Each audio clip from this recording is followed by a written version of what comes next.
আমাদের নাটোর একটি বিকাশ ডিস্ট্রিবিউশনের একজন ডিস্ট্রিবিউশন সেলস অফিসার যার নাম মোহাম্মদ স্বাধীন, তার নিকট হতে নাটোর সদর থানাতে কাপুরিয়া এলাকা থেকে ছিনতাইয়ের ঘটনা ঘটে এরকম একটি আমাদের কাছে প্রাথমিক অভিযোগ আসে। 2-3 জন দুষ্কৃতিকারী ছিনতাই করে মর্মে তারা জানায়।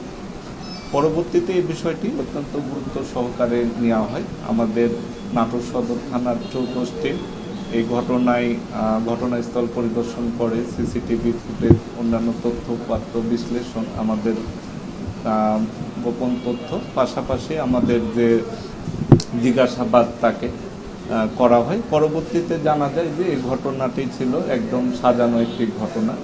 মোহাম্মদ স্বাধীন ইনি অনলাইন জুয়া খেলায় আসক্ত। এই জুয়া খেলায় তিনি এই 3.5 লাখ টাকা খুইয়েছেন।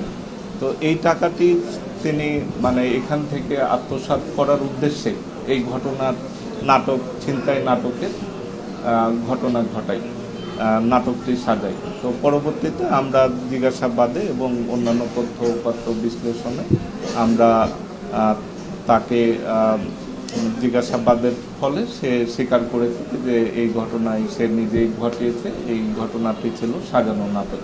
এই ঘটনায় বিকাশের এজেন্টের পক্ষ থেকে একটি মামলা দায়ের করা হয়েছে। আর যেখানে টাকা সে দিয়েছে সেটি উদ্ধারের আমাদের চেষ্টা চলছে। টাকা উদ্ধারও হয়ে গেছে। তো আমাদের এই ঘটনায় তাকে আমরা আটক দেখাচ্ছি এবং তার বিরুদ্ধে নিয়মিত মামলা রুজু হয়েছে। তাকে আমরা বিজ্ঞ আদালতে সোপর্দ করব।